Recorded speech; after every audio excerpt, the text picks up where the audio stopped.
Let's start with the latest, which is political assassination. Are you of the belief from your various sources that Ukrainian secret police assassinated a Ukrainian negotiator who was supposedly negotiating with the Russians and was told to drag the negotiations out so as to give Ukrainian military time to gain better position? Do I have that right? Yeah, I think we have the testimony in a public forum of a Ukrainian official essentially telling us that he was assassinated because he was part of the negotiating team back in March and April, and appeared to be, in their view, a Russian collaborator. Because, as he points out, that the team went there with no intention whatsoever of negotiating for peace. They were interested in simply dragging things out to buy time for Ukrainian forces to fight the Russians. Well, are these rogue negotiators that are interacting with the Russian government on their own, or are these people that were dispatched by President Zelensky? No, well, they were sent by Zelensky, and then the whole thing, as you know, was subsequently suspended in Istanbul, and they dropped the pretense of being serious about negotiating a solution. But this man was identified early on, and then essentially shot and killed on the grounds that he was a Russian collaborator. Now, I don't necessarily think he was. There are a lot of people in Ukraine who have been accused of this sort of thing simply because they opened their mouths and suggested that a peaceful solution was desirable. Have there been, or has there been, the resignation or the firing of late of people around President Zelensky in his cabinet and in his personal staff? And if so, what's behind that? Well, someone who had worked in the defense ministry for Zelensky, who was in the cabinet, resigned in the middle of the allegations of corruption. Surprise, surprise. There was also an allegation that I don't know if it was he and his family, but another cabinet member who had vacationed somewhere in the Mediterranean, or no, I guess it was actually Florida, somebody said, while the war was going on, which of course was bad form given the desperate straits that the Ukrainians face. He seems to have resigned. You had this man Arestovich, who was the spinmeister or public affairs officer, media spokesman, defense ministry employee, who suddenly up and resigned, and then subsequently spoke and said he doubted seriously that the Ukrainians could ever win this war with Russia, and wondered whether or not it might actually survive the war. And then suddenly he, surprise, surprise, was blocked, and nothing further has been heard from him, though as far as we know, he has not yet been killed. I would imagine he has a big target on his back, a former government spokesman who resigns and says we're going to lose. I think it's probably a good thing he takes the heat off the rest of us who are on the death list.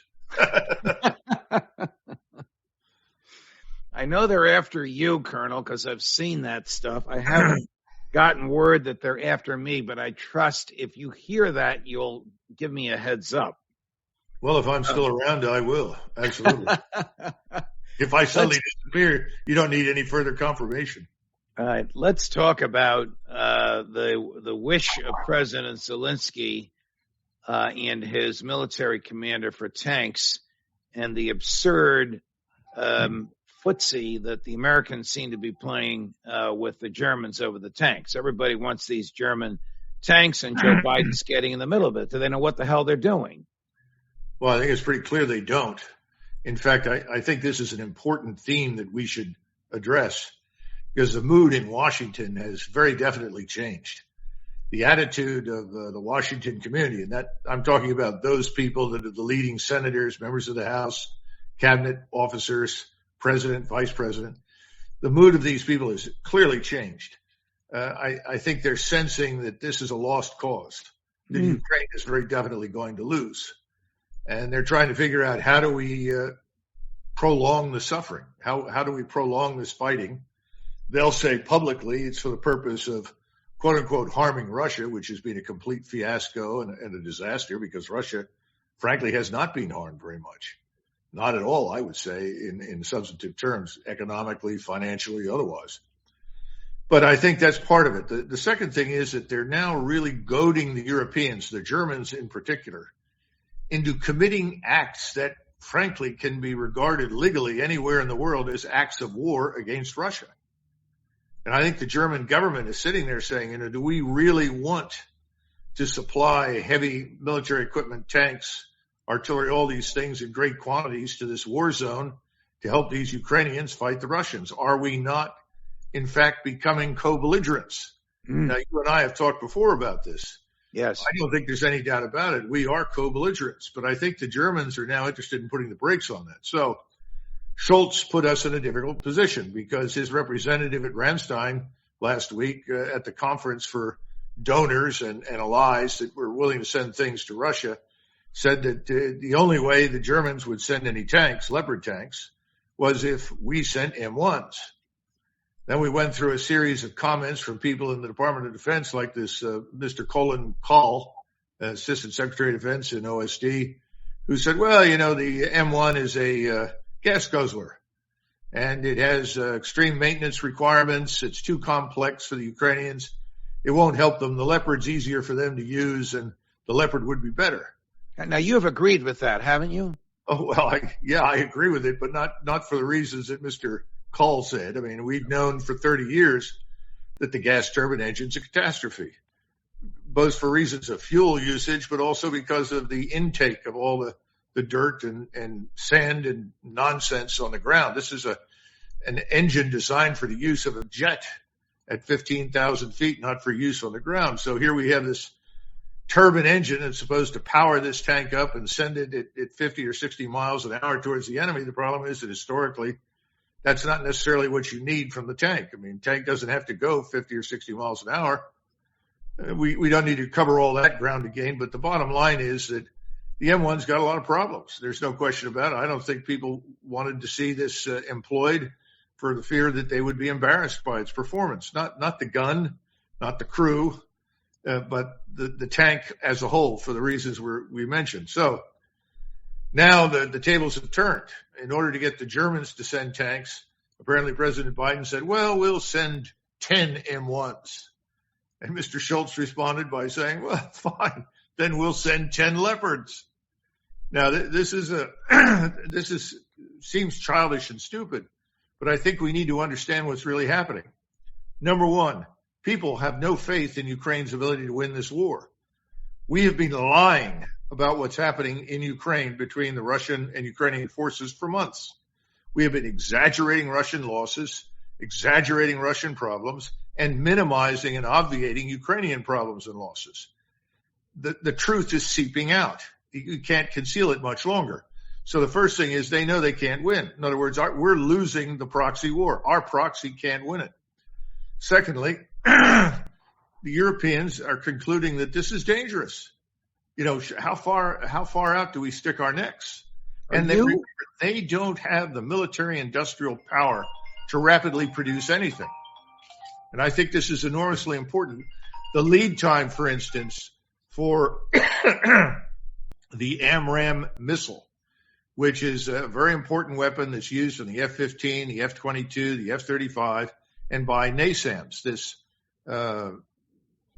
brilliant, what I would call it, brilliant air defense system that we and the Norwegians have put together with Kongsberg. It's excellent for shooting down cruise missiles, helicopters, so forth. The problem is that from the moment you ask for a missile, the wait time until you get it is 32 months. Oh. That's how long it takes to produce these things. When you look at all of the missiles that we're promising the Ukrainians and the systems, they're not going to arrive in any short period of time. Now, the Germans are talking about giving the Ukrainians air defense systems like the Patriot, and they'll probably provide them with some missiles. But you'll go through those missiles very rapidly, and you just can't replace them. So the Europeans and we do not have the surge capacity to fight a major war. We just don't have it. The Russians do. Their factories are operating 24 hours a day, 7 days a week. Contrary to popular belief, they're not running out of anything. They've got more of what they need than they've ever had. So all of this is dangerous. That's what we're learning from the Europeans now in private.